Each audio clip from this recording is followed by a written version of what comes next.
Welcome everybody to our, I guess, second event about menopause. I'm glad that you all took some time out to be here. I did not know that the Leafs would be playing tonight, or I would have picked another day. But hopefully we'll be done in time for third period. I'm going to start, I have a bit of a lecture planned. I have to say I did get carried away. I don't know how long it's going to be, but I hope you will find the information helpful. And then we're going to move on to like a panel Q&A. Okay, so first I want to introduce the panel. So I'm Dr. Rahima Hirji. I'm a naturopathic doctor and I'm the founder of Sage Naturopathic Clinic. I've been in practice for a very long time, 23 years this month. Yeah, 23 years this month. So I kind of have a balanced approach. I'm not like, all naturopathic. I kind of try to use the best of everything that we have. I focus on perimenopause and menopause. I also focus on gut health, IBS especially. Okay? Talking to you. Talk into it. I'm Deanna. I'm a naturopathic doctor and I co-own Sage with Rahima. Very early on, I became interested in hormones. And over the years, that moved into primarily a practice of middle-aged women because that's when hormones become the most relevant and the most talked about. So it is an area I'm very passionate about, and I primarily just see menopause and perimenopausal patients. I think that's it. And we're both certified menopause practitioners. Yeah, through the North American.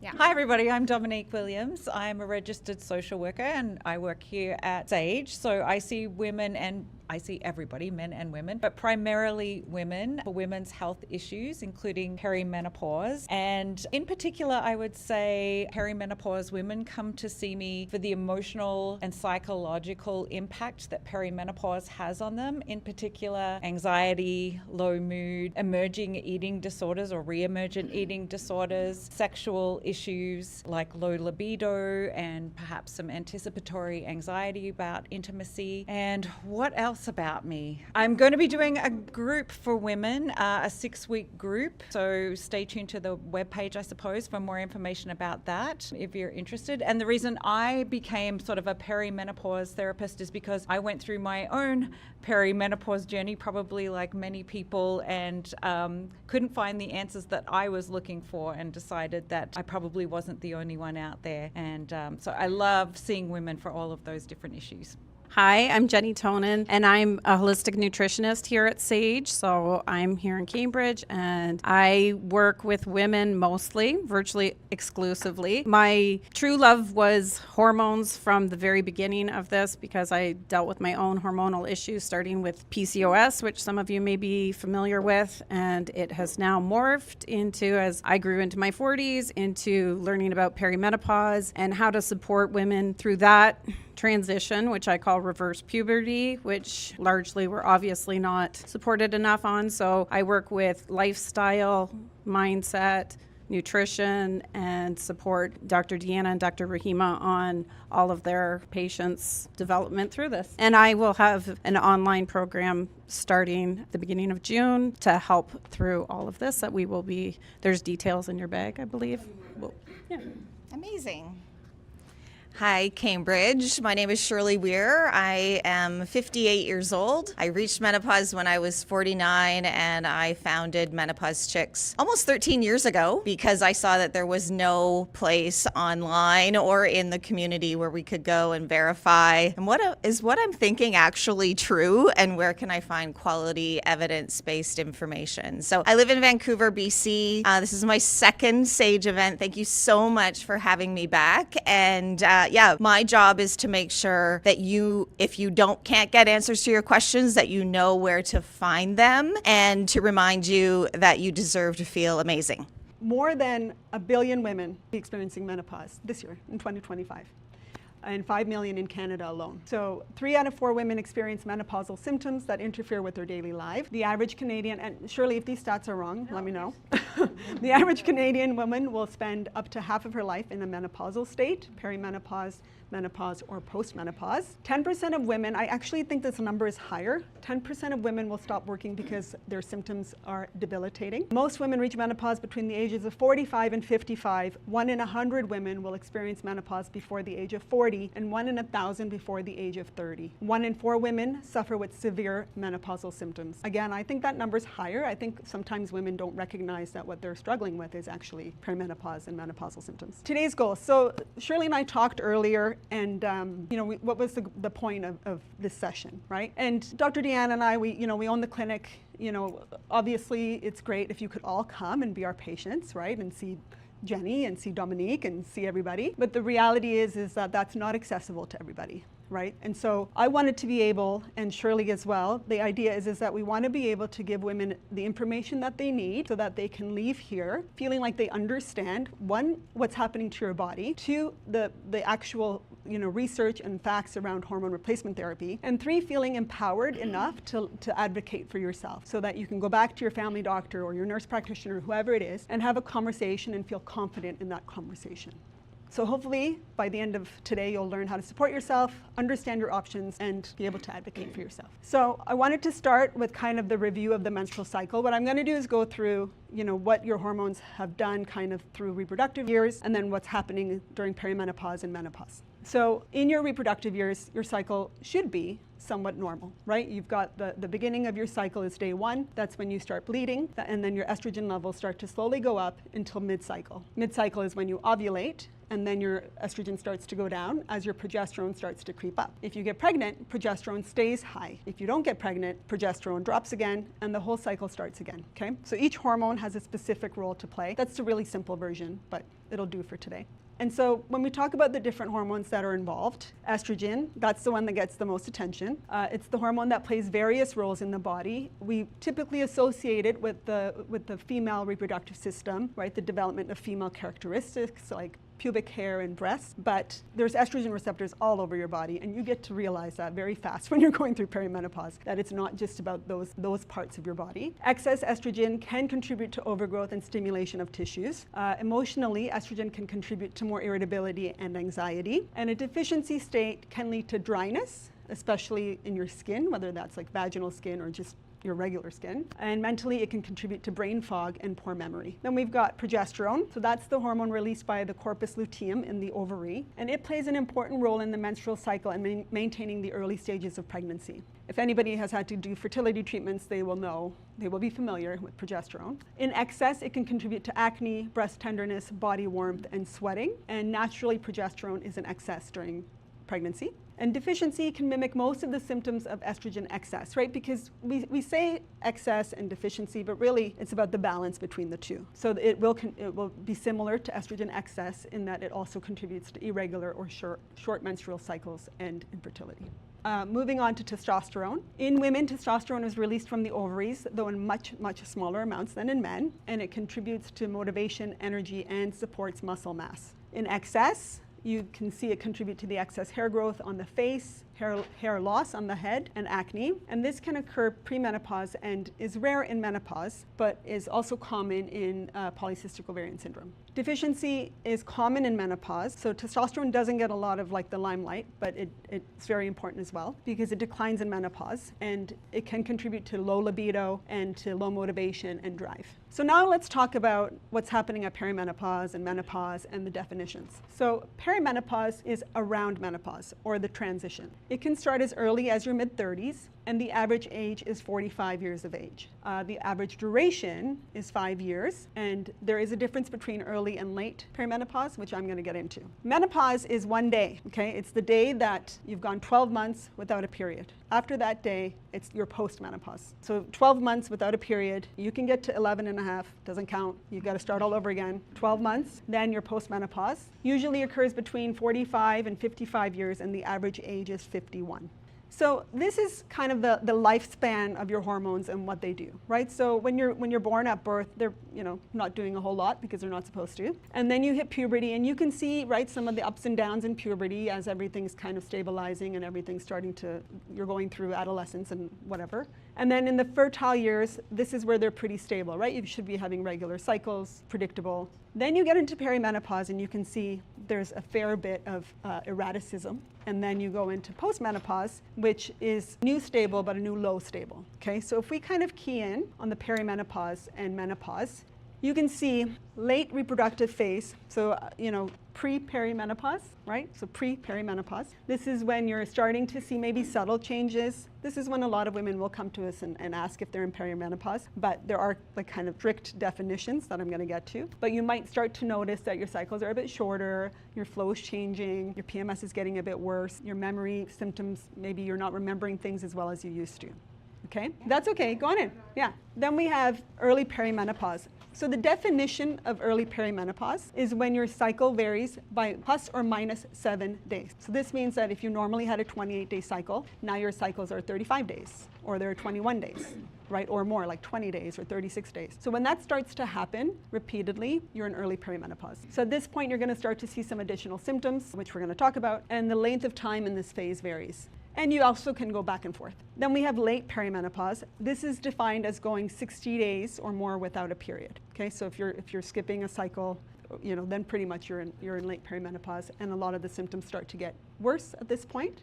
Then you've got that one day, that menopause day, and then your postmenopause. And postmenopause, things tend to get a little bit worse for a while, and then they kind of settle down into a new normal. I wouldn't say that they get better, they just kind of settle down so that everything's low, but expected, like predictable, okay? So what changes are we looking for? And Shirley's going to spend some time on this too with a lot of the questions that she gets. I'm going to go through symptoms very briefly. So symptoms of early perimenopause. So what's happening here is that your estrogen is going up and down. So you're getting the surges in estrogen, and this can cause menstrual irregularities. Some of the symptoms you'll start to see is headache, heart palpitations, breast tenderness, reduced fertility. You can still get pregnant. You can get pregnant until menopause, okay? So you may not be as fertile, but we've all heard of the 47-year-old who got pregnant by accident. That can happen, okay? Changes in body composition and weight gain start to happen. Some hair changes, hair can get thinner. Sleep concerns can start coming out here. And then cognitive changes, forgetfulness, difficulty concentrating, mood changes, depression, anxiety, mood swings, irritability, because your estrogen's going like this, and so you're like all over the place. Also, if you have a pre-existing like anxiety or depression, it tends to get worse during this period, or new onset. There's a lot of new onset. A lot of people that were not anxious start to get anxious. Dominique was talking about anticipatory anxiety. Also, some of my patients, they won't drive anymore. All of a sudden, they're too anxious to drive. So it can be quite debilitating. And then we have late perimenopause. So again, this is when your periods can be more than 60 days apart. This is when you're going to see more of the skin changes, right? Because now the estrogen's still going up and down.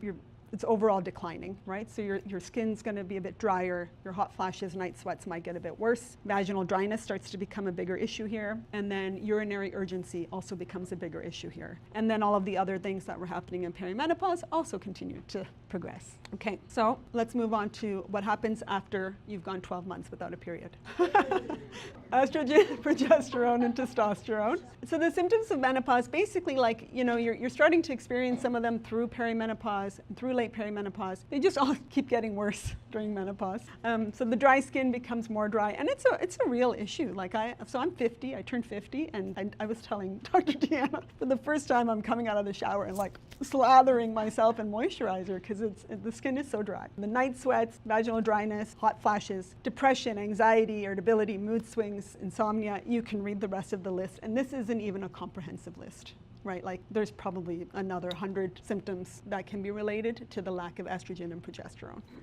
Now I wanted to spend a bit of time on assessment. A lot of times patients will come in to me and say, oh, my doctor won't run my hormones. My doctor won't check my hormones. So you don't have to check your hormones to know if you're in perimenopause or menopause. Okay, menopause you know because it's 12 months without a period. Perimenopause is diagnosed on symptoms. So your doctor's not trying to give you a hard time when they're not testing your hormones. The regulations, the guidelines are just listen to the patient, right? It doesn't matter what the hormones say because they're going up and down, right? So today it might be low, but tomorrow it might be high. So that's why we don't check estrogen and progesterone during perimenopause. Sometimes we'll check FSH and LH just to kind of corroborate the story or get an idea of where you are in that transition, because as you move towards menopause, your FSH will go higher. That's the hormone that tries to stimulate the ovaries to produce estrogen, and because the estrogens have pretty much gone into retirement. It's like the FSH has to go higher and higher. It's trying to get the ovaries to respond. So that you will see on blood work. But again, you don't need blood work to treat perimenopause or menopause. What we like to do is we like to get comprehensive blood work done. So we're looking at thyroid assessment, CBC is complete blood count, ferritin is iron, B12, fasting blood glucose, hemoglobin A1C, which is your marker for diabetes. We're looking at fasting insulin to check for insulin resistance. We're looking at lipids, right? So cholesterol, DHEA and AM cortisol, because your adrenals, you know, at first when your ovaries decide to kind of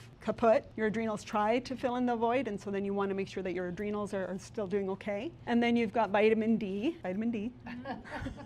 And so this was an interesting conversation. You know, it's summer. Why do I need vitamin D? You absolutely need to take vitamin D. We live in Canada. It doesn't matter. You have to take vitamin D all year. Maybe you can vary the amount all year. Unless you're actually going out and sitting in the sun for 2 hours in the summer, which you're not supposed to because it's bad for your skin, you're not making enough vitamin D. So all year. And I would say get it tested. You don't even need, I don't even think you need a referral anymore, right?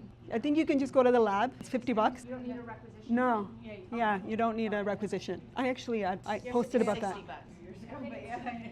50, $60. No, it's not. Not in Ontario. Yeah. It's only free in Ontario if there's a reason why they should be testing it. Otherwise, it's like $50 or $60. Best money you're going to spend. Get your levels tested. Vitamin D is very important. We're going to talk about it a little bit later. But the reason why we want to test all of this is, you know, your hormones are going up and down, right? We can't really do that much about it. But we can make sure that your thyroid is working properly. And we can make sure that your iron levels are high enough. And we can make sure that we're keeping an eye on your cholesterol so that, you know, you're five years post-menopause and now you've got really high cholesterol levels. You know, we can keep an eye on your blood sugar so that we can watch it and control it before it becomes diabetes. So this is why we're running all of this blood work, right? So again, not necessary to treat perimenopause, but good information to have so that you can fix all the other things, optimize all the other things, and then try to do what you can with the hormones. The only other kind of exception to this is that once you start hormone replacement therapy, then we might check your hormones to make sure that they're getting to high enough levels that we need to provide uterine protection. I'm going to talk about that too. Did I miss anything about that?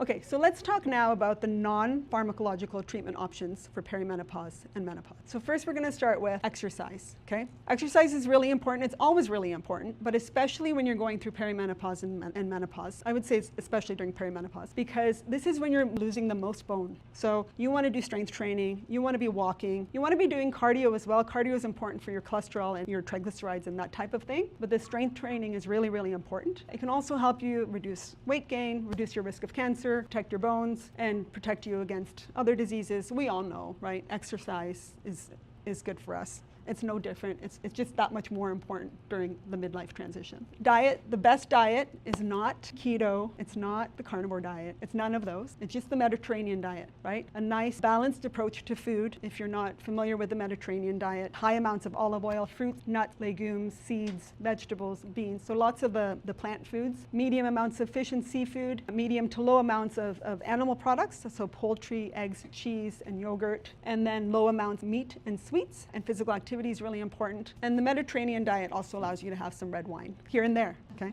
And then, so supplements, get a lot of questions about supplements. The only supplements that we will recommend at our clinic are the ones that have been studied and shown to support women through perimenopause and menopause. There are things like some herbal supplements and some other things that claim to help through perimenopause and menopause. We don't recommend those. We make sure that everything that we recommend has the research to back it up. Top of the list for me, and if any of my patients are here, you know, creatine. Creatine is really, really important. It's important for your brain and for your bones, especially if you combine it with weight training. So it's going to help you keep muscle mass. It's going to help keep your bones strong. And there's some research to show that it also helps with your brain health. Calcium. So calcium's another one that we don't really take too seriously, but again, at this time especially, it's really important. You should be getting 1,200 milligrams of calcium. That says 1,000, but menopausal women need 1,200. And then the idea is that everybody kind of starts out with 300 milligrams, right? Like between the random food you eat, you know, your broccoli and your oranges and whatever, everybody gets 300. You need to make sure you're getting another 900, either through calcium-rich foods or dairy products. Each calcium-rich food or dairy product is about 200 or 300 milligrams of calcium. So if you're not getting that, you need to do a calcium supplement, okay? If you're relying on things like almond milk, oat milk, and any of those, that's fine. Shake the box. All the calcium settles on the bottom. So shake it, make sure you're getting it as part of what you're pouring into your cup. So magnesium is important for a variety of different things that are happening in your body, building healthy hormones. Most people are deficient because it's used for so many things things in your body. We will often recommend it to help just with like muscle support. If you're getting muscle soreness, it can help with sleep, but it's a good one just to have because of all of its roles in the body.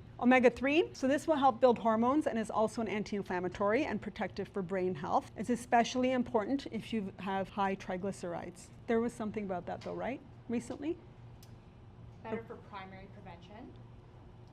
If it's secondary prevention, so that means you have an existing heart disease or you've had a heart attack, it is not recommended to take an omega. Because it might give you arrhythmias, right? Yeah. Yeah. So good as primary, but if you have a history of any like heart attack or anything like that, then it's not recommended anymore. Inositol, so this is a nutrient that helps us stabilize blood sugar, and by so doing keeps inflammation low and hormones balanced. It's usually powder. Vitamin D, like I said, very, very important hormone. It's really a hormone, and it regulates all other hormones in the body via the brain hormone axis. Many people, especially in Canada and the northern US, have low level vitamin Ds, so get tested. You all have a bottle in your bag, so take it. Glucosamine, so this one also has a lot of good research in terms of joint support. So for arthritis, joint pain, glucosamine has been shown to be really helpful. You do need to make sure that you're getting the 1500 milligrams for it to be helpful. If you're not, the problem with glucosamine is you usually have to take more than 2 or 3 capsules a day to get that 1500, and so sometimes people only take 1 or 2 capsules, but then it's not really going to do what it's supposed to do. Yeah, so that's the supplements. We do have some of these here today, and if you do want to look at them, they're 15% off. They're at the front. Again, we'll take care of that. What's important is that you have to, anything you try to do, you have to give it at least 3 months. Okay, and this also applies to the hormones that I'm going to talk about, because you can't really assess how well anything is going to work, with under 3 months, because sometimes it takes your body some time to adjust, right? So whatever you try, give it a good 3 months before you decide that it's not the right thing for you. Okay, so now let's talk about hormone replacement therapy. So we're naturopathic doctors, so it might seem a bit odd that we are very much in favor of hormone replacement therapy, but we look at the research. We did, like I said, Dr. Deanna and I did our certification, and so we're not, I shouldn't speak for Dr. Deanna, but for myself, I'm not so, confined to my side of the line of naturopathic medicine that I'm going to ignore all of the pharmaceuticals and all of the, traditional stuff that doctors are recommending. You have to look at it all and take the best from both worlds, okay? So, some of my patients, sometimes they're surprised that I'll be like, no, you need some anxiety medication. Like, go see your doctor and get some anxiety medication, because the omega-3 and the lavender is not going to cut it, right? Like, at some point you have to realize that you need something more than supplements and exercise, and that's okay. Also, there's a lot of really, really good research about hormone replacement therapy that I'm going to go into. So it's the use of hormones that are derived from plant or food sources and are structurally identical to hormones made in the human body, okay? So these are bioidentical hormones. The benefit of this treatment option is that the body is able to freely recognize and use these compounds to their maximum potential. It is often used in situations where there is an underproduction or a significant imbalance in these hormones. So we think of perimenopause, menopause, but there's also premature ovarian insufficiency, right? So that happens in younger women. So we would use hormone replacement therapy in that case. There's a few other instances as well. And there are, it gets confusing because there's hormone therapy, there's hormone replacement therapy, there's menopause therapy, there's menopause hormone therapy. It's all the same stuff. It's all the same stuff, okay? And all first-line systemic hormone therapy is bioidentical. So this is the other thing that a lot of patients get tripped up on, right? I don't want to get it from my doctor. I want it to be bioidentical. Your doctor is giving you bioidentical hormone. First line, it's all bioidentical, okay? So you don't have to worry about that. You don't want somebody to compound your hormones. You want it to be an FDA-regulated medication, okay? So we're going to look a little bit now at bioidentical and synthetic, right? So estrogen, the bioidentical is estradiol and estriol. Synthetic is conjugated equine estrogens, CEE or Premarin. Sometimes these are used, right? So sometimes they are used because for whatever reason people don't respond to the bioidentical or they can't take it. So they are still used, but it's not first line. For progesterone, micronized progesterone, natural progesterone, prometrium. If your doctor is going to prescribe you progesterone, 99% sure it's going to be prometrium. If your doctor is going to prescribe you progesterone, 99% sure it's going to be prometrium, okay? The synthetic versions are the progestins, the norepinephrine, medroxyprogesterone acetate, which is MPA, and Provera. So these are, again, the synthetic ones, okay? I will give you my example. So I started progesterone last year, and I was like the 1% of the population that cannot tolerate prometrium because it made me completely exhausted so that I couldn't stay awake the next day. And I tried to, I was like, I'm going to give it 3 months. But then my nurse practitioner was like, no, we're going to give it like a week. And then we switched off of it. So in that case, I'm getting a compounded progesterone. But it's not ideal, right? So there's a pharmacy that makes it for me, and I take it that way. And in this case, the nurse practitioner checks my levels to make sure that whatever the pharmacy is making, I'm absorbing, and it's getting my levels high enough to protect my uterus, okay? But the kind of take-home message here is you can trust what your doctor gives you. So the benefits of hormone replacement therapy. Estrogen will support cognitive health. It supports bone mineral density. That is so important. If you have a history of osteoporosis in your family, if you have a history of bone fractures in your family, if you have a history of being on prednisone for more than 3 months, if you've, for a good period of your life had a BMI under 18, I might be missing a few, but those are like the big risk factors for osteoporosis and fractures. And the reality is if you're a 60 or 70-year-old woman and you get a fracture, your risk of death goes right up there. Like it's really high. You usually don't recover from a hard fall, a broken bone, broken spine, broken hip. So you don't want to break a bone, okay? So estrogen is one of the things that it's actually approved for is to protect against osteoporosis. The other thing that there's what it's allowed to be prescribed for and what it is prescribed for. So the other thing that it's allowed to be prescribed for is hot flashes and night sweats. And vaginal dryness, the local, we'll get to that. So it improves lubrication and perfusion of vulvovaginal tissue, improves mood and reduces depression, treats hot flashes and night sweats, okay? Progesterone and a whole bunch more, but this is like the main stuff.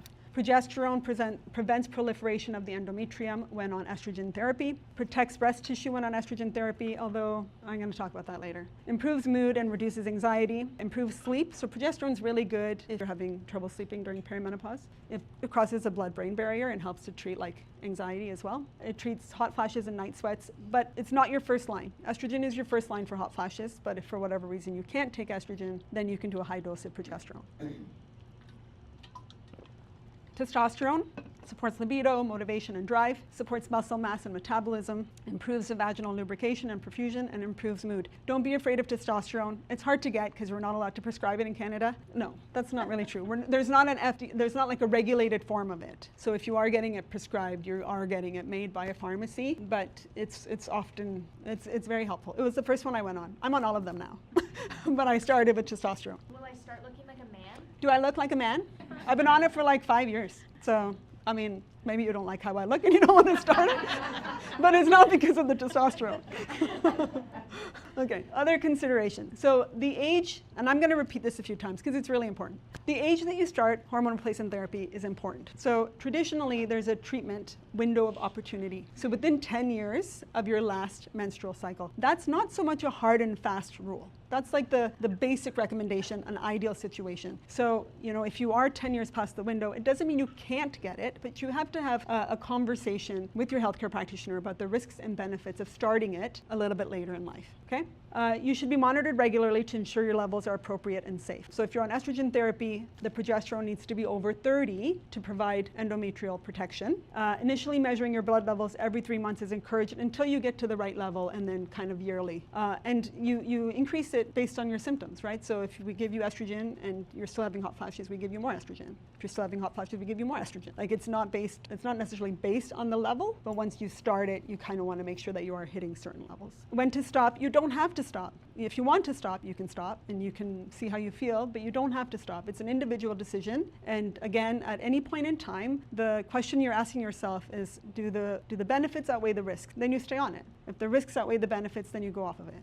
So is it safe? Hormone replacement therapy has come a long way since its initial use, and research on its safety and efficacy continues to evolve. The main concerns with hormone replacement include the risk of developing the following. So blood clots is a big one. Breast cancer, everybody's afraid of breast cancer, but the number one killer of women is heart disease. It's not even the cancers. Endometrial cancer, and these risks vary depending on the administration route of therapy and the type of hormone used. So transdermal is when you put it on your skin, gel or patch. Oral obviously is a pill, and injection, I don't even think many people do injections anymore. So there's a couple of slides that go into this, but there is a small increased risk of breast cancer, but it's very, very nuanced, right? So I think my other slides talk about it. And transdermal estrogen, so the one that you put on your skin, does not have the same risk as oral estrogen for blood clots. The risk is very, very low to begin with. The risk of a blood clot is higher with your birth control pill than with hormone replacement therapy. And yet we give out, there's no problem giving out oral contraceptives, right? There's a lot less hormones in hormone replacement therapy than there is in your birth control pill if you were ever on the birth control pill. Any added progesterone prevents endometrial cancer. So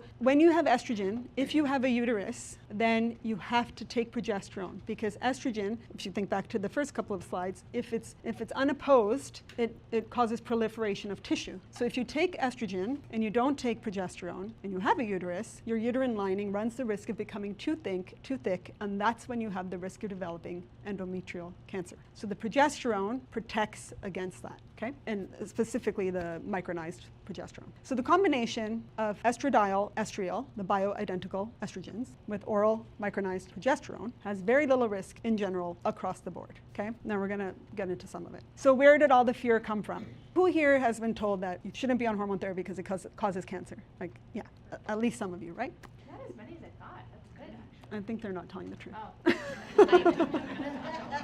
think there's a lot of theory that's sort of pre-us, but that's out there now saying that a lot of that was debunked. Yes, right? So exactly, I think exactly. So in the early 2000s, there was the Women's Health Initiative, and it was designed to see if hormone therapy could prevent heart disease, cancer, osteoporosis in postmenopausal women. 16,000 women. I remember, like I was still in school when this study came out, and 16,000 women, mostly in their mid-60s and older. Okay, so well past menopause. The original story reported in 2002, hormone therapy increases the risk of breast cancer, stroke, and heart disease. It was all over the papers. Again, I remember I was in school. It was all over the papers. As a result, millions of women stopped HRT overnight. Doctors stopped prescribing it, and women were left to suffer, right? Hot flashes, night sweats, insomnia, anxiety, bone loss. I remember I would wake up in the middle of the night, like I don't even know why I was up in the middle of the night, but I would find my mother sitting on the sofa at 3 in the morning. She couldn't sleep, right? She'd have the hot flashes and the night sweats. So a lot of women were left to suffer, and then the only thing that the doctors did have is antidepressants. Then the women were basically given antidepressants. Now, antidepressants are not bad. If you need them, take them, but you should not take antidepressants for your perimenopause and menopausal symptoms. Okay, so here's what went wrong. The women in this study were not in early menopause. They were on average 63 years old. Okay, so HRT is meant to help women in their 40s and 50s, perimenopause, and that 10 years postmenopause.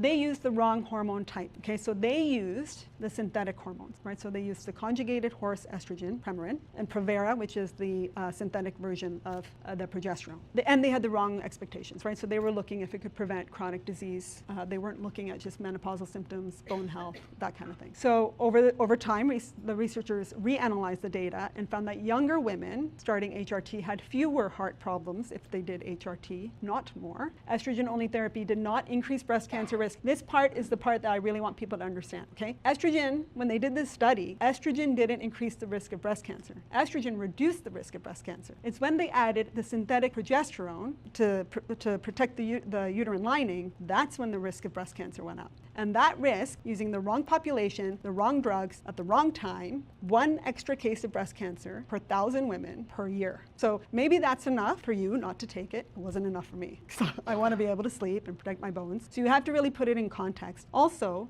if you're a little bit overweight, it's more than 1 in 1,000 over a year. If you drink some wine, it's more than 1,000 over a year. So you have to put it in context with everything else you do in your life and the consequences of not doing the estrogen, right? So the estrogen, the research shows that it reduces your risk of heart disease. Again, #1 killer of women, reduces your risk of osteoporosis, plus a whole host of other benefits. So the real story, right woman, right time, right hormones, is safe and effective. I think I basically said all of this. And now the stance is, so the North American Menopause Society, and they tend to be, so that's who we did our certification with, and they tend to be quite conservative in their recommendations. And they say women under 60 or within 10 years of menopause, the benefits of HRT outweigh the risks, okay? Now, the problem with the North American Menopause Society is that the guidelines are you prescribe estrogen for hot flashes and protect your bone, right? And so if you don't have those symptoms, then your doctor may not prescribe it. Not all of them. Some of the doctors have learned a little bit more, but by regulatory guidelines, those are the guidelines. So there are other options if you don't want to do hormone replacement therapy or it doesn't work for you, whatever. Antidepressants, right? So they can help, and they are especially used for depression and anxiety, and some of them do help reduce hot flashes flashes and night sweats. Okay?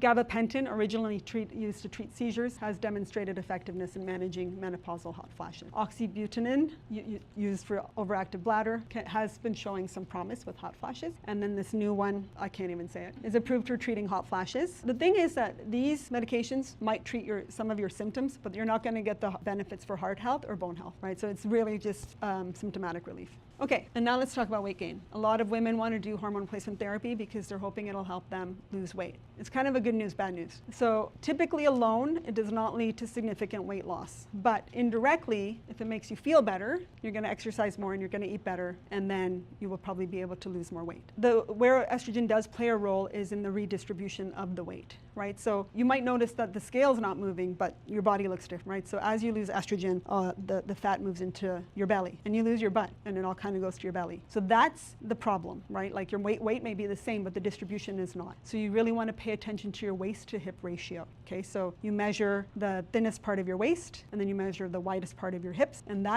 the waist number divided by the hip number should be less than 0.85. If it's more than 0.8, you can just look it up, waist to hip ratio, because I know you guys are all trying to remember this, but that's the important measure in terms of the issue with your weight and long-term health. Okay, so as I was introducing myself and saying my age, it occurred to me that I've been doing that for the last 12 years. And I asked myself, I wonder if I'll ever stop introducing myself as, hi, I'm 58, I'm the menopause chick, blah, blah, blah. And then I realized you guys had so much competition for where you could spend your time tonight, and you chose to be here. And so I imagined, oh, what will I be saying in 40 years? Hi, I'm Shirley, I'm the menopause chick, I'm 98. And I thought maybe you could do that with yourselves. Whatever number you're wearing tonight, add 40 to it, and then thank yourself tonight for coming.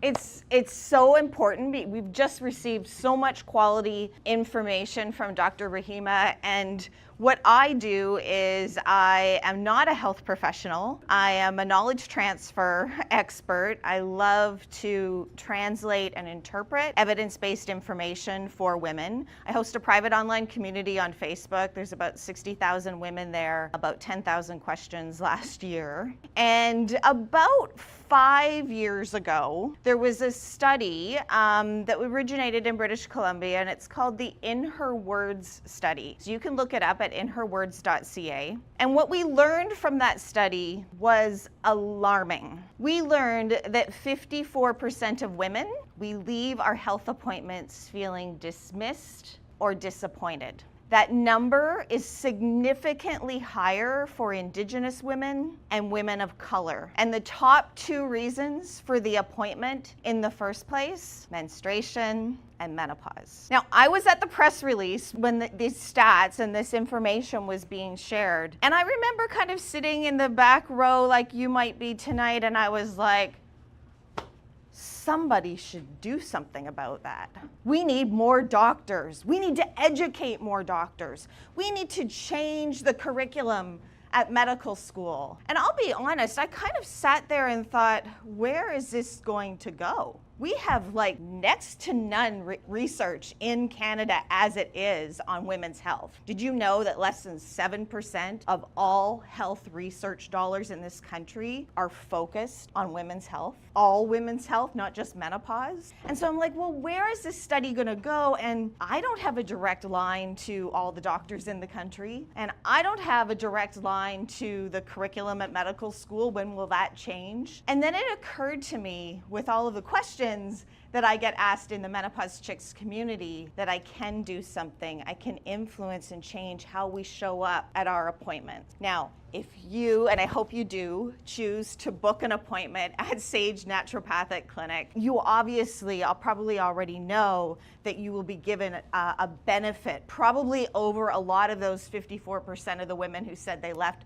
feeling dismissed or disappointed, because most appointments are 50 minutes. The luxury of 50 minutes. But what I say to menopause chicks in my community is please don't make these doctors repeat the masterclass that you just got tonight over and over again at every appointment. Maximize that 50 minutes so that you can have an opportunity to invest in a conversation around your thyroid health, vitamin D, investing in your heart, brain, bone, and vaginal health for the next 40 to 50 years. Wouldn't that be great if you could get through that list in your appointment? And if you're going to see your family doctor or your nurse practitioner, it's really important to show up there prepared and maybe flip the script so that you can change that health outcome and that we can influence and turn down the dial on that 54% number. Sorry, I have a couple gifts for you tonight, and so I'll just do this and we can put it up later. There's a copy of my book, Feel Amazing. It's not a heavy lifting. There's just a list of common experiences associated with each of the hormones that we've already talked about, and some suggestions for how you can get curious about what might be going on for you, and then some guidance for next steps. And I have a new app. It's called The Nest. It's a soft place to land. It's away from social media and away from that Facebook group. And this QR code will take you to 30 free days in The Nest. It also gives you 30 days to access me if you have any questions as you're driving home tonight. The questions that I get the most in the Menopause Chicks community, I mean, it's a full range, but probably fall into buckets that I would label as sleep, vasomotor symptoms, and vasomotor symptoms is the right term for hot flashes and night sweats. I'm a bit of a word nerd, and I know and I accept that we interchange a lot of labels, but I'm worried that if women's health continues to get more and more slang terms attached to what we're actually experiencing, that it won't do anything in terms of helping us change the systems that we're here to change. So I say vasomotor symptoms, and what vasomotor means is actually that it's not your thermostat that's gone wrong, it's our arteries are constricting and dilating, and that is impacting our thermostat.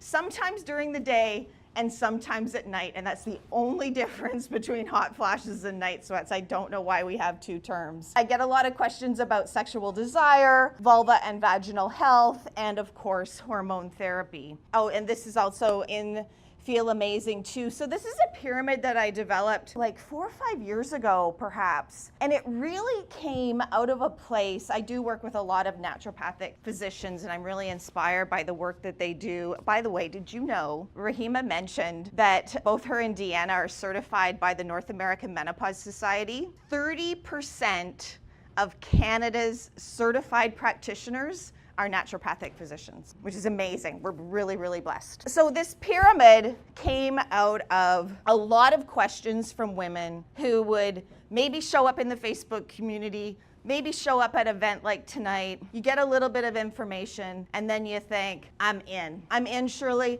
I want hormone therapy. It's gonna be a magic wand. It's gonna fix my marriage. It's gonna make my kids behave better. I want hormone therapy. And so I learned over the course of thousands and thousands of questions that in fact, we don't get off that easy. Hormone therapy is approved for the treatment of vasomotor symptoms, the prevention of bone loss, which we are all at risk for simply by being a woman who has the luxury of growing older than our date of menopause, and it's approved for the treatment of vulva and vaginal dryness, atrophy, prevention of UTIs, prevention of urinary tract infections. And so I needed to be able to create a graphic that would be like, okay, I don't want to slow down your curiosity, and I don't want to slow down the distance between where you are and you getting an approved solution, but we do owe it to ourselves. I created this for me. In my 40s, I was not holding up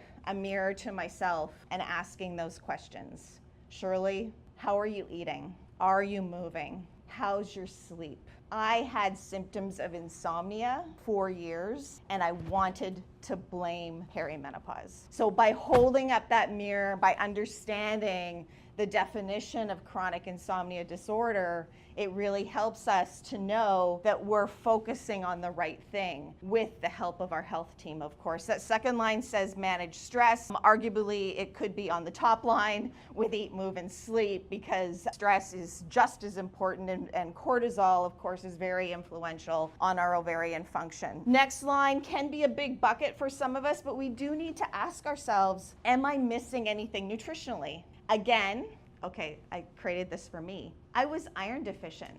So many women will show up and they're talking to me about fatigue, exhaustion, hair loss. For some of them, it's pale skin, low immunity, restless legs, heart palpitations, and they have never had their ferritin tested, or they've never been assessed or treated for being anemic. Or even if they're not anemic, their ferritin levels are low, and it's first of all showing up as fatigue and exhaustion, and they are wanting or assuming that perimenopause and hormones are to blame. So it's really important to have this level of nutritional support so that when we go to our health appointments, we're prepared to also have a conversation. Am I iron deficient? Do I need magnesium?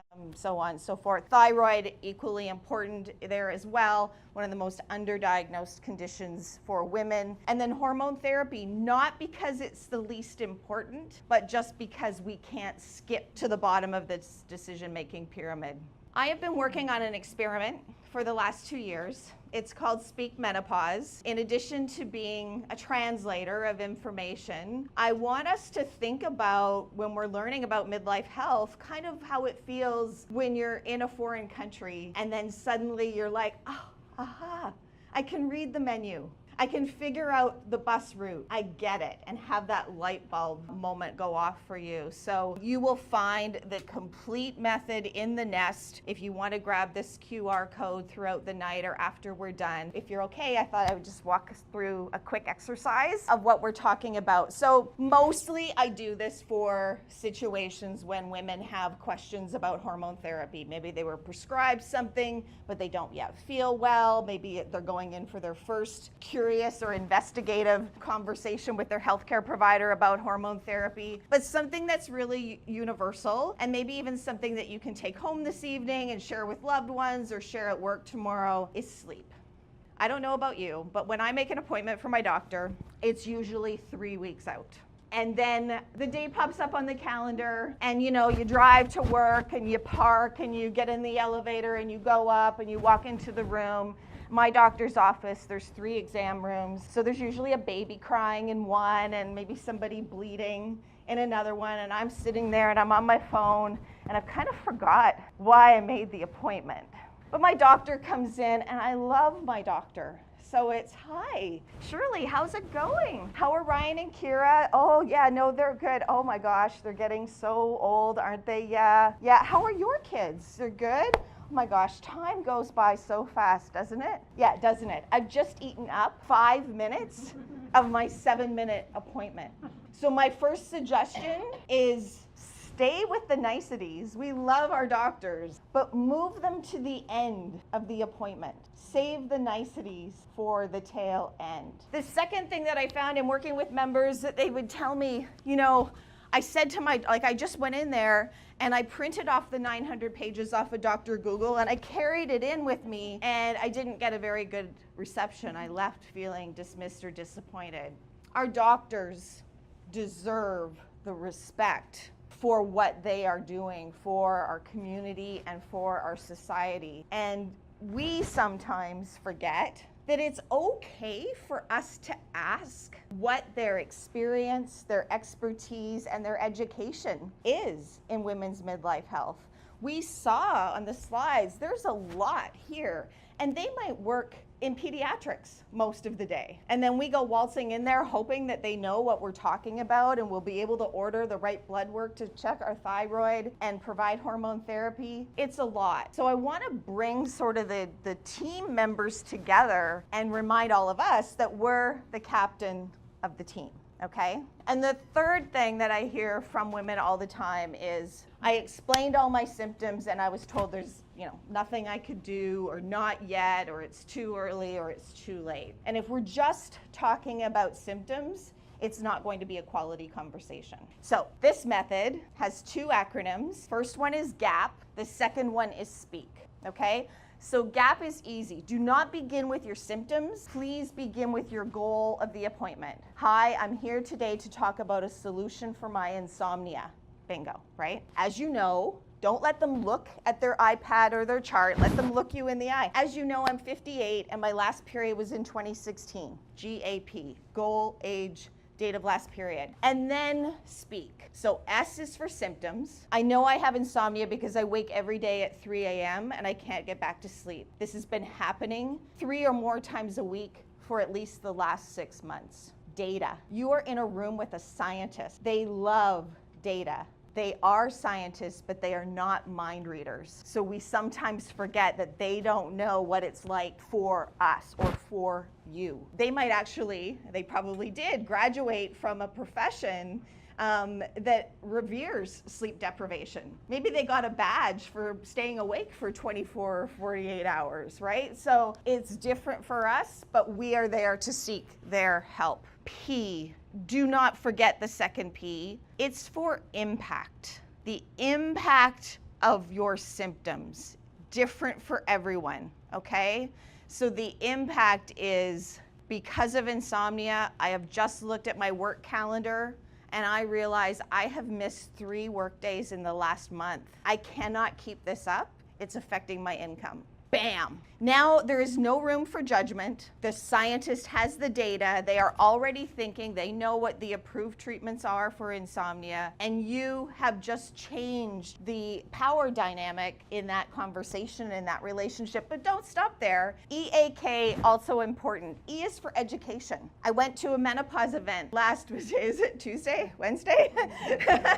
I went to an event last Wednesday and I learned X. And then an affirmation is something that kind of brings it all together, because you've got their attention, you've given them the data, but you get to own the next steps. You're making the best informed decision for you. So an affirmation might be, I deserve to feel amazing. That's one of my favorites. But you might also say, I know that I deserve to sleep 7 hours in a row. I know that I deserve to sleep through the night. And then K is for, okay, now what? It's that invitation to your doctor to say, I know there are 2 or 3 approved treatments for insomnia.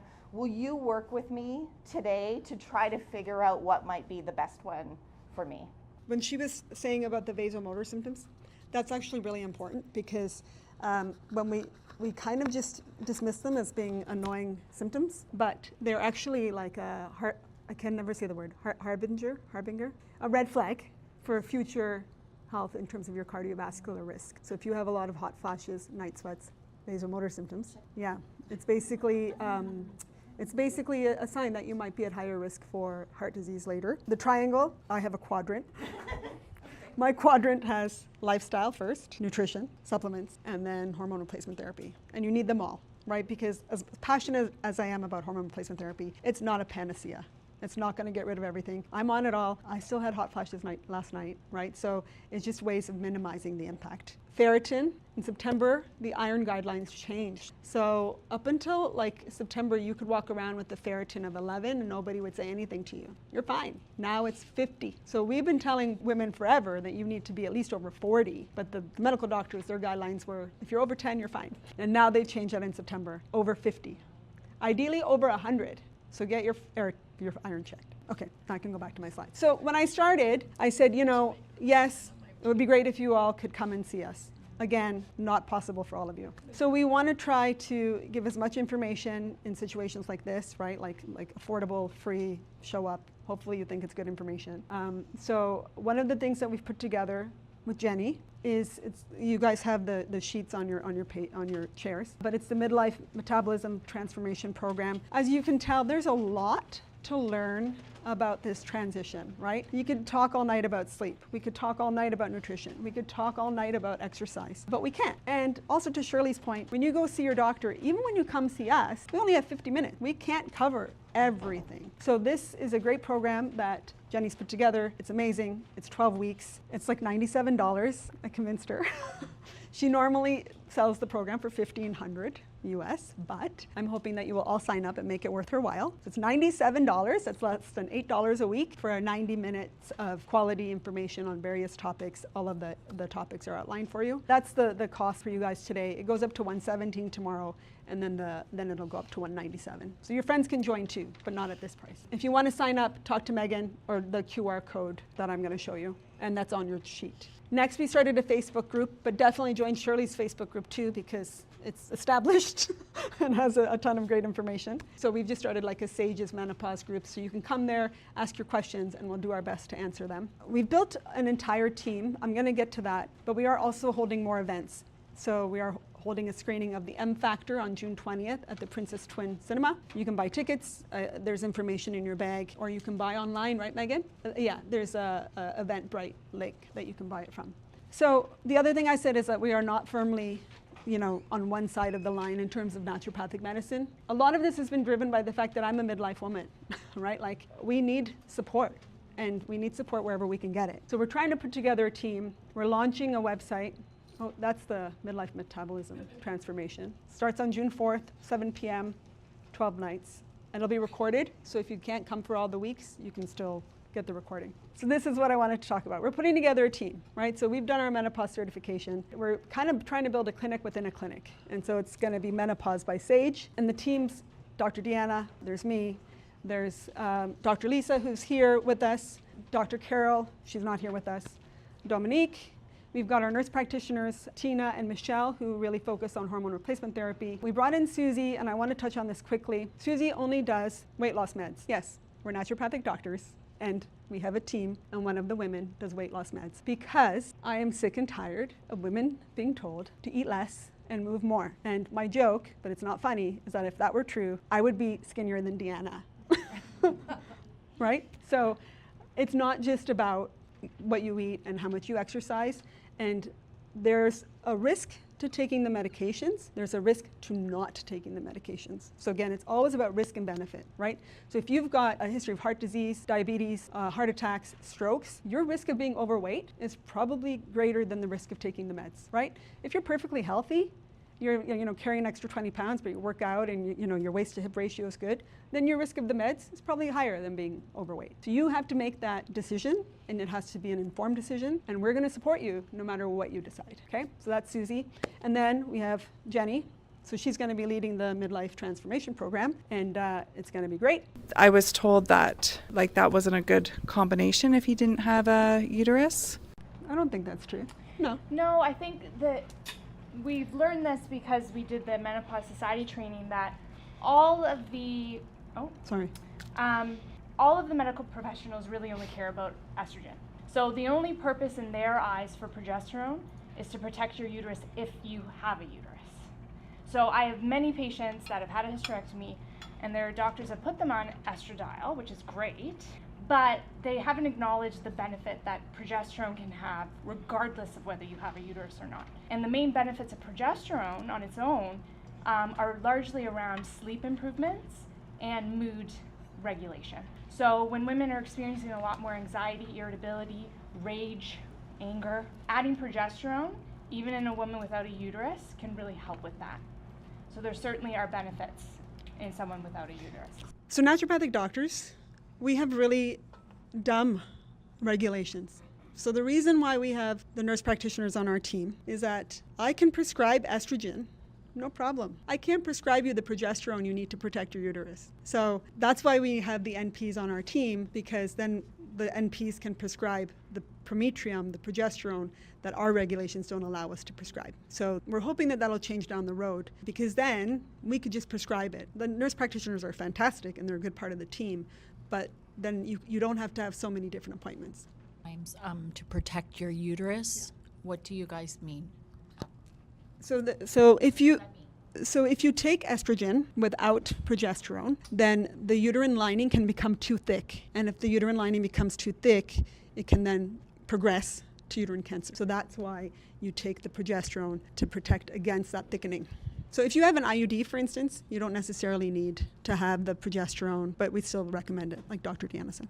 Because the IUD, if it's the Mirena, is giving off the local progesterone, or if there's another one that gives off the local progesterone, that provides the uterine protection. The research shows that it provides the protection up to a year. They don't know beyond that. They assume it still does, but definitely for a year. Dr. Rahima, you just mentioned Susie, that will be part of the team, and you mentioned the weight loss medications. This is more of just like education for myself, because I feel like I have a little bit of judgment every time I hear about Ozempic, because it's like everywhere. And I'm a high school teacher, and I've had high school students mention it in class, which is a little alarming, right? And I think social media has a bit to do with that. But how would that factor into any woman who's doing the hormone replacement therapy? How would taking weight loss medications like Ozempic or anything else factor into the hormone replacement therapy? So some of the new research is actually showing that the hormone replacement therapy, estrogen in particular, the weight loss medications will work better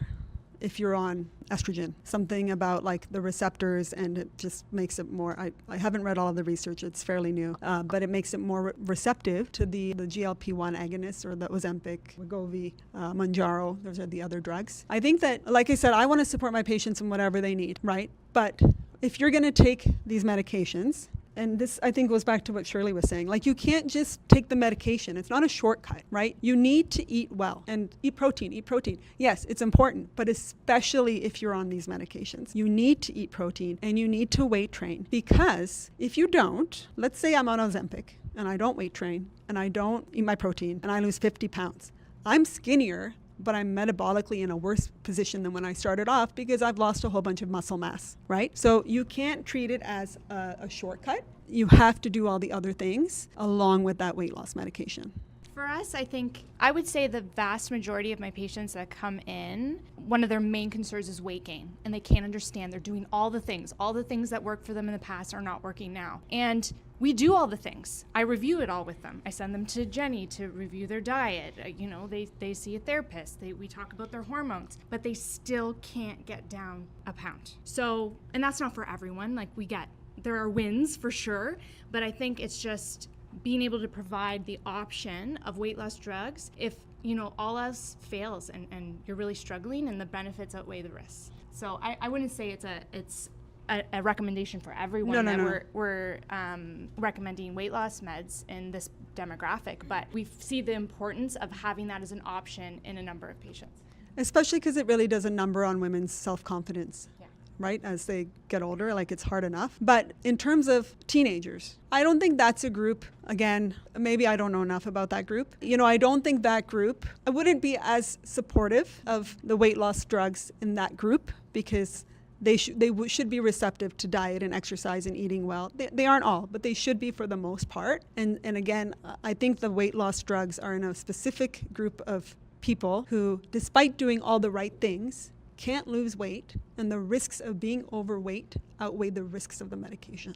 I see a lot of women, I mentioned when I introduced myself, with re-emergent or new eating disorders in midlife. And when you think about it, it's sort of the perfect storm. It's just like adolescence, right? We have hormones that are all over the place. We have a body that we just don't recognize anymore. And maybe not peer pressure, but we have aging parents. We have children that may be adolescents themselves. We've got maybe peak career time, relationships, all of these things happening during our midlife. And so, yes, women are coming in and saying, I exercise, I've changed my diet, nothing is changing. And I'm seeing so many women who have either dealt with an eating disorder in adolescence, thought they were sort of beyond that, coping very well, and all of a sudden these thoughts and behaviors are starting to reemerge, or someone who's never had disordered eating is developing disordered eating as a result of this. So I think it's another tool in the toolbox to help women in that midlife stage. Yeah, I mean, and part of this is that metabolic health of women, we have been taught, especially women growing up in the 80s and 90s, you know, it was eat less, be skinny, be these tiny little things. We were taught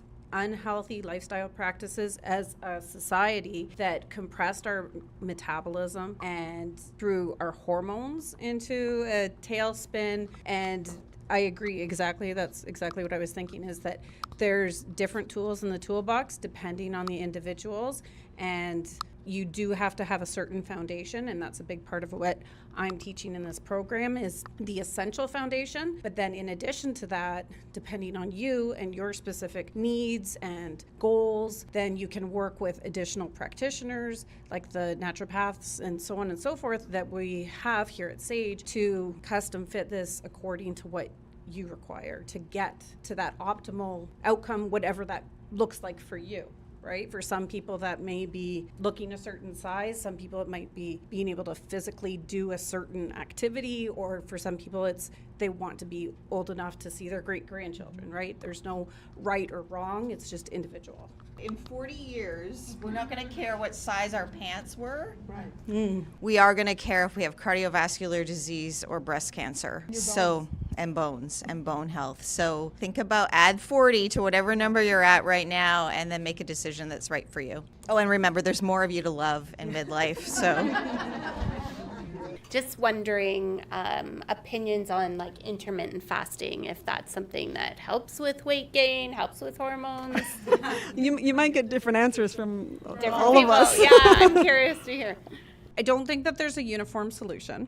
Initially, a lot of people will see benefit, and it depends on a lot of factors, especially where you are in your life. For a lot of women in that perimenopause phase of life, it's an added stressor that can cause all kinds of metabolic and hormonal issues. So there is a degree, we don't want to be eating till we go to bed at night and only fast for those however many hours we're in bed. There is a degree that ideally we're giving our digestive system a rest, but these really extensive, you know, the 16, 8, the 20 and 4, they're the different ones that you hear about. A lot of the research is men. It's based on the results of men, or it's based on young women that are really metabolically healthy. Well past menopause, a lot of women can do well on it too, but I'm not a big fan, generally speaking. Oh, yeah, I'm not a fan either. I will usually recommend 12 hours max, right? So eat dinner, but stop eating. That's when we do most of the damage, let's be honest, right? After dinner. So if you stop eating after dinner, and then 12 hours later eat breakfast. There's an author, Stacey Sims. She does a lot of work on Women Are Not Small Men. She talks a lot about how intermittent fasting can be bad for women. But again, like Jenny said, some women do really well on it. So I think, like most things, try it and see. I tried it a few years ago. I tried doing like 15. I couldn't get to 16. I tried doing 15, and then I would work out in a fasted state. And I kid you not, I saw my belly get bigger. Yeah, because of the stress from the cortisol and everything. So then I stopped doing it. It also really works on a calorie deficit, right? That's one of the theories. And That's I one of know, the theories. Rahima, that has never been your issue in terms of overeating. Yes. No. So I think it really helps women who tend to get majority of their calories in late night eating or during the times where you decide to do the fast. But in that perimenopause, menopause demographic, that's typically not these women's issues. And it's not overeating, it's just hormonal changes. I would also add that it's even harder. You can see we can talk about all these topics all night. I would say the other piece of this is that it's already hard for us to get all the nutrients that we need, right? Like all the fiber and the protein. Now if you reduce that eating window even more, I don't know how you're going to get all of that in, right? It's going to be really hard. Oh, sorry. I was just going to again say this sets some women up for disordered eating. And also it kind of moves you away from being able to pay attention to your own hunger and fullness cues, which is really important, right? To be in tune with yourself. So I like to kind of take a more intuitive approach to eating and not talk about taking things away from women, but maybe just adding that nutrition. And then I would use, one of our partners here to where their expertise is to add that nutrition in rather than taking things away. Yes, because then the bad things will slowly reduce because you're eating the good stuff. Yeah. Hypoglycemia, so low blood sugar in the fasting state, also aggravates migraines or headaches and anxiety. So if these are something that's something that many perimenopausal women experience, or if you do anyways, then it may not be a good fit for you anyways. She mentioned vaginal, like how estrogen is approved for vaginal health, and I never circled back to it. There is just local estrogen that you can use for vaginal dryness. Now the term genitourinary syndrome of menopause is the correct term. And what a lot of women don't know is that if during midlife you're getting urinary tract infections over and over and over and over again, it's probably not antibiotics that you need. You probably need estrogen, because the tissue gets so dry and you've got estrogen receptors everywhere on your bladder. And so when you don't have the estrogen, all of that tissue is affected and then predisposes you to urinary tract infections. So sometimes you don't need another round of antibiotics. You just need local. And it's very, very safe. Anybody can be on it. If you're 85, I have a patient who's like 80, I prescribed it to her. Anybody can be on it, even if you have a history of breast cancer. Of course, talk to your doctor first. Yes, it's a treatment for the dryness, not for the urinary tract infection. So vaginal estrogen will work for as long as you use it. If you stop it, it will go back to being dry. The hot flashes and such typically dissipate. It depends. If you decide to go on the estrogen and then you want to see how you do off of it, then you just try going off of it and see how you feel. And if you feel fine, then you stay off of it. So there's a difference in when you're communicating with your doctor, there's a difference between systemic estrogen and vaginal estrogen. So systemic estrogen, so it's typically a gel or cream, it can help with vaginal moisture. Many women still need more than just the systemic estrogen though, and still use a localized vaginal preparation. That could also be a cream or tablet that you insert. So they're different. So the vaginal estrogen would not treat hot flashes or impact your bone health, etc. I do get a lot of questions about how long we can stay on hormone therapy. So the North American Menopause Society recommends that it's very individualized, but there is no deadline. It's not 5 years and it's not 60. You don't have to come off. It's up to you. But for most of us, we're like, well, I don't get vasomotor symptoms anymore because I've been taking the treatment. So what do I do? Should I scale back? Should I try? Think about your bones. Yes. Bone density, we lose 20% of our bone mass in the first 5 years of postmenopause alone, and that continues. So as a preventative measure, it is preventing bone loss, which is silent. Vasomotor symptoms can be really loud, especially in the middle of the night, but bone loss is silent. So you have to factor that into our decision making. And again, in Ontario, I don't know about in BC, but it's really stupid. You don't get a bone density test until you're 65 when all the damage is already done, right? So I don't know why we do that. You're not going to know until it's too late. I have dealt with anxiety for a lot of my life, but then it got worse where I couldn't work. I haven't worked for 5 years. But within that 5 years, then perimenopause kicked in badly. And it's like I have my normal anxiety, then I have another anxiety. I don't know how to describe it, but I got it. I can't go on antidepressants. I have too many bad side effects, so that's totally out. So I'm suffering huge. The irritability, rage, the anxiety, my poor husband. I don't know what else to do. I've been to my family doctor. He admits he doesn't know a lot. He's very supportive. He sent me to a menopause doctor. I just seen him not too long ago. He won't prescribe anything else because, well, testosterone, my level's fine, so he won't prescribe. The other, he says, I don't have a uterus. He won't because of breast cancer. So here I am suffering and no. Then you I can do be have on a it. lump, but it's not cancerous or anything, but So you get a baseline ultrasound, whatever. every year now. I was every 6 months and now I'm every year. So then I would say if you want to start estrogen, and again, correct me if I'm I wrong. am on estrogen. I've been on for you are now? Yeah. Oh, so then Nothing. Doesn't do anything. maybe you need more. Yeah, the progesterone. And add the progesterone. But they won't give it to me. So talk to us later. Yeah. Again, it's not just the hormone therapy, right? It's going to be, we got to work on what's going on in your head, as well as your hormones, as well as your nutrition. Like, again, I feel like I talked a lot about hormone therapy because that's the part that's most misunderstood, but it's one piece of all of it. Because he has helped, like I'm back on, so I'm on the gel, estrogen, and I'm on the suppository one now. So that's whatever. And like the bedroom, forget it. Like I can go months without it. And there again, my poor husband has to suffer, right? And so like testosterone differs too, right? Like what your doctor is telling you is okay. We might not say is okay. right? One Like of the reasons we love to teach the roles and responsibilities of hormones when cycles are regular, like what does estrogen do for us during our reproductive years? What does progesterone do for us? The reason we like to do that is so that we can be in a better position to make decisions when cycles are no longer regular.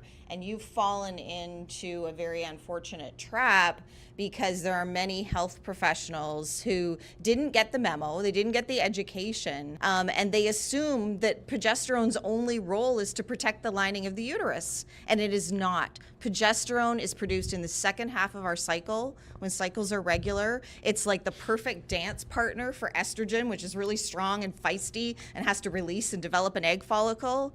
And then progesterone comes along and provides support for our mood and our sleep. Yes. It's like the most calming thing that we have at our disposal. So to deny a woman the opportunity to even investigate if it would be appropriate for her is a sad fact, but there are other opportunities for you to explore. My family doctor would probably prescribe it, but he doesn't know enough of it, and he come forth out like, he's the one that's come to me and said, have you thought of hormone therapy before I even thought of it? Like, he's phenomenal. So if anybody wants a script for if they don't have a uterus and they'd like to have that conversation, I can provide the script. But it was the gynecologist that specialized in menopause I heard that too. that said that no, he will not prescribe it for me. But so here's the thing, right? Like, what's You deserve to feel amazing. yeah, and what's the harm in trying it? Well, that's what I said to my family doctor. Can we not just I know, try a I know, small but like, amount? so But I don't understand, like what, like. and he just said he doesn't know enough and he's not comfortable prescribing. That's why he sent me So to the menopause you could handle doctor. this a few ways. You could go talk to your family doctor, and we can tell you after this what you should ask for, or you can come to the clinic, and we'll send a letter to your family doctor, say we've seen you, and this is what we recommend, and that we're Well, certified. he did listen to you the last time, so Good. Good. So then he He's did. a patient. Yeah. So then I can write. Yeah. Right, but if he's supportive anyway, and then I can add that I'm a menopause certified practitioner. This is what she needs. Then a lot of them will. And listen. I know when I'm enraged and stuff. Like I feel it, and it's. And then the testosterone we can talk about. That's probably something we need to add, but that's another conversation. I was going to add too, because you at the beginning you talked about you have these two different categories of this anxiety, and that you experience.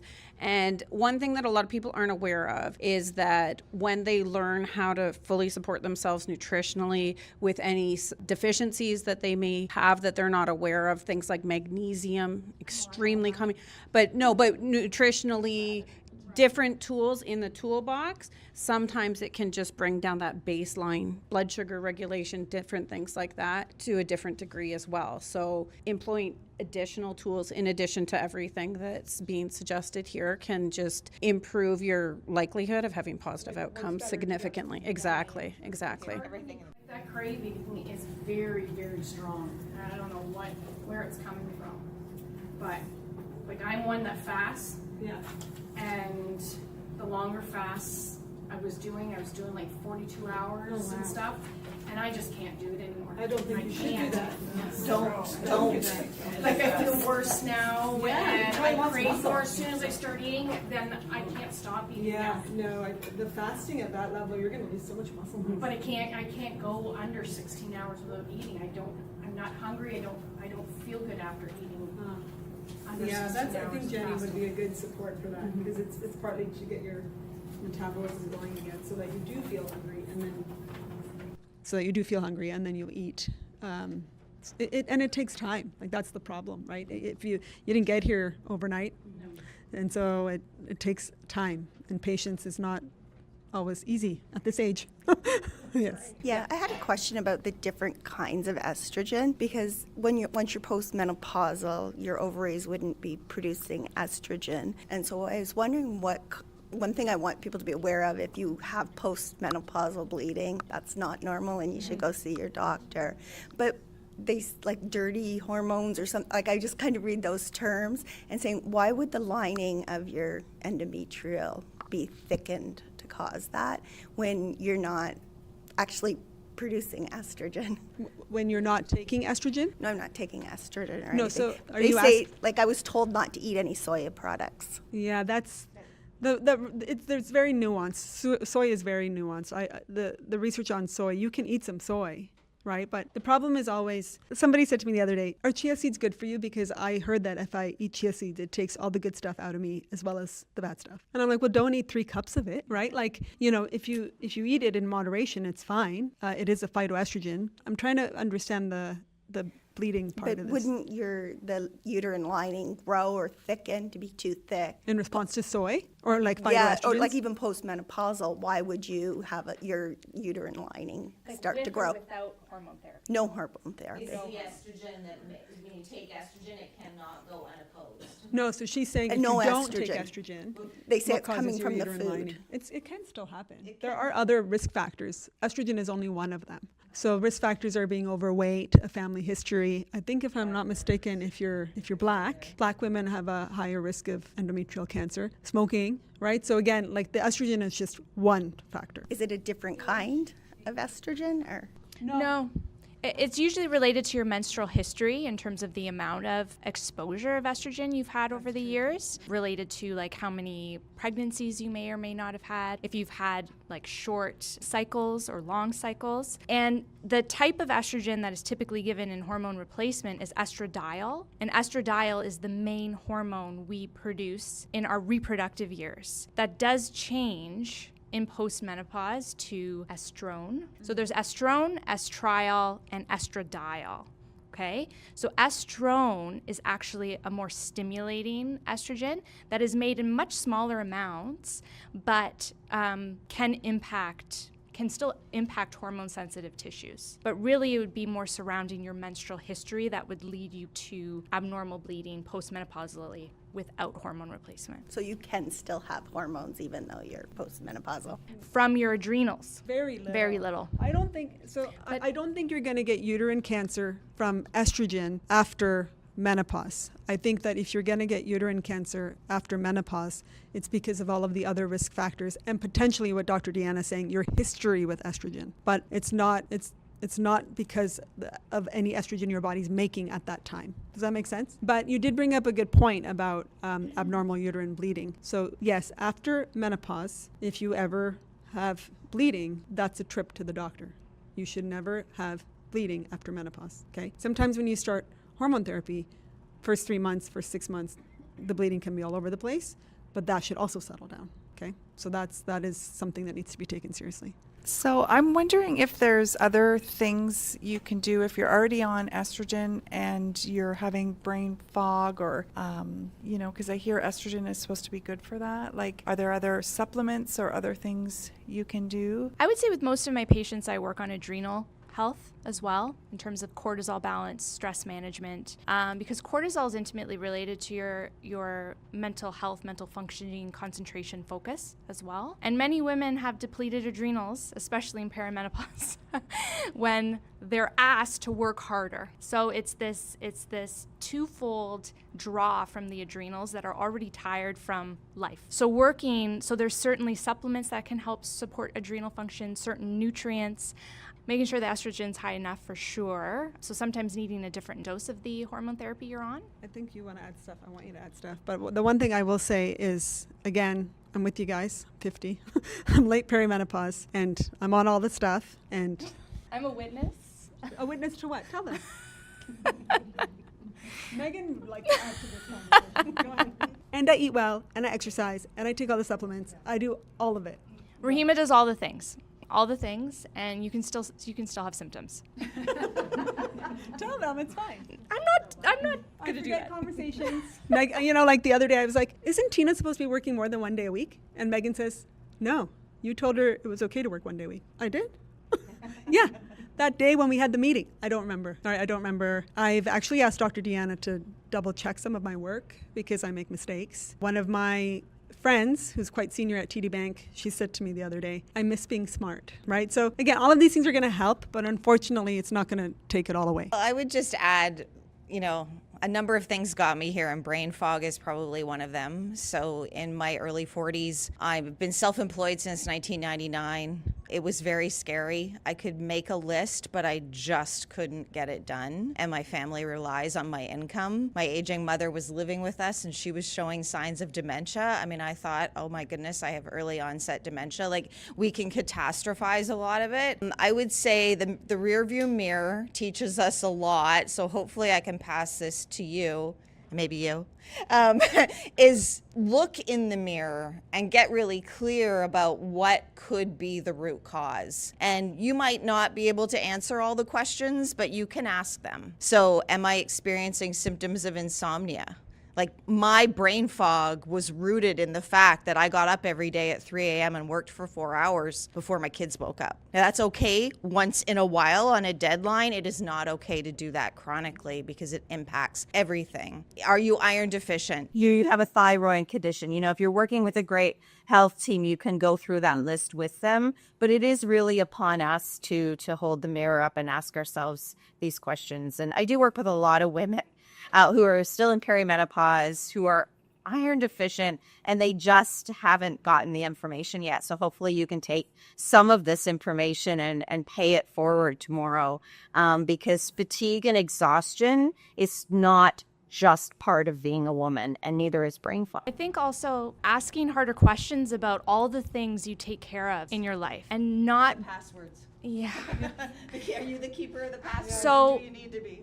So a predominant theme is just less resiliency, less ability to multitask and do all the things. So asking yourself, do I need to take this on? When you've always been that yes person, yes, I'll do that. Yes, of course. Yes, stop doing that. You need to hone into yourself with self-care and take less things on because it's impacting you more than ever before. Yeah, one thing I was going to say was Shirley was talking about stress in that triangle and how it impacts, things like our ability to concentrate. But there is a real link between ADHD and perimenopausal women, and they're not entire. I don't know if there's a whole lot of research on it yet, but this inability to concentrate may just be exacerbated by perimenopause, but may have always been there underlying, and ADHD was never diagnosed. We see a lot of perimenopausal women coming to see me saying, I just got diagnosed with ADHD. I had no idea. I'm like 53, 54. I've gone my whole life. I just thought this was how it was. So a couple of reasons. I mean, yes, I think all of the hormonal shifts and all of these shifts happening in midlife, and all of a sudden, we're not concentrating, we notice it a little bit more. Also, I think for our generation, where we are now, Gen X, it wasn't a thing when we were younger. Like, no one got diagnosed with ADHD because it didn't really exist. It existed, but we didn't know what it was, and we didn't know how to diagnose it. So I see a lot of women coming in who are newly diagnosed that had really no idea. Now some things make sense, why I wasn't able to keep track of things, or I was easily distracted, or couldn't concentrate very well in school and things like that. But stress reduction is huge in midlife, huge, because like you said, women are doing all the things. So, like I said, sometimes we have teenagers and aging parents. We're the true sandwich generation. And so what are you doing to reduce that stress in your life? How are you doing that? Things like anxiety as well, right? So I use cognitive behavioral therapy. There's a lot of research around that in perimenopause, how it can actually help with anxiety, depression, and even hot flashes and insomnia as well. And so some women that come to see me are taking hormones, but like you said, while it's super helpful and first line, it's not everything. So you want to make sure you're taking a holistic approach. The other thing is ADHD is exhibited differently in young girls than in young boys, right? So a lot of young girls are missed. The diagnosis is missed, like Dominique was saying. And also, the diagnosis is primarily as it presents in young boys, not girls.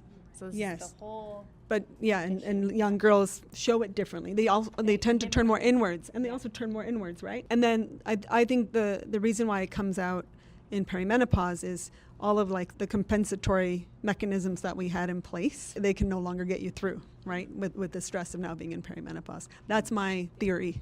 I have no research to back that up. That's just my theory. A lot of us work at both locations, but basically you would book in for an initial consultation with whoever you'd want to start with. Usually it's with a naturopath, and then we kind of branch you out to a nutritionist, a therapist, based on the need. we Again, feel. like multifactorial approach. Right? Often send you to the nurse practitioner to get some thorough blood work, and then we go through that. So that can be something done through our website. Megan is also at the front if you'd like to have that conversation with her to book an appointment. Did I miss anything? No, like, so what the way that I would describe it is, you know, usually, like she said, you book with the naturopath. You don't have to, right? If you're like, no, I just want hormone therapy, or I just want to work with Dominique, that's fine. You don't have to book with the naturopath. But if you do, then we will go through, you know, the quadrant or the triangle, you know, whatever, go through all of it with you. Usually at the end of that visit, we'll figure out, okay, do you need blood work? 99% of the time it's yes. We'll send you to the nurse practitioner. Okay, is there a huge anxiety piece here? You're gonna go see Dominique. Okay, is there like, you need to learn how to eat and take care of your stress and all of that? Jenny too. So you could be working with one of us or all of us, depending on your individual case. Most of our services are covered under extended benefits, not all, most, and we do direct billing whenever we can. Nurse practitioners are not covered. We've been trying to keep those costs as low as we can. It's been a fight. Yeah. So for the hormone, the initial is $150. Now, if you are already on hormones, or if you don't want to be on hormones or whatever, then we book you in for just a little 15-minute appointment, $80, $75. And then it's really an appointment to get a requisition to go get all the blood work done, that if you did through us would cost you over $1,000. So we send you there, all the blood work's covered by OHIP, you just pay for the appointment. Often like a healthcare spending account, or if you have health flex dollars in a benefit plan, that can cover the end. I would say most of them are covered, like therapy's covered, naturopaths are covered, dietitians are covered. Jenny's a nutritionist, so you have to double check if nutritionists are covered. Nurse practitioners and nutritionists, I would say, are the two that you want to look into to see if you have coverage. Okay, but don't forget about her plan. $8 a week, guys. Like, so that's a really great way to get access to a lot of good information.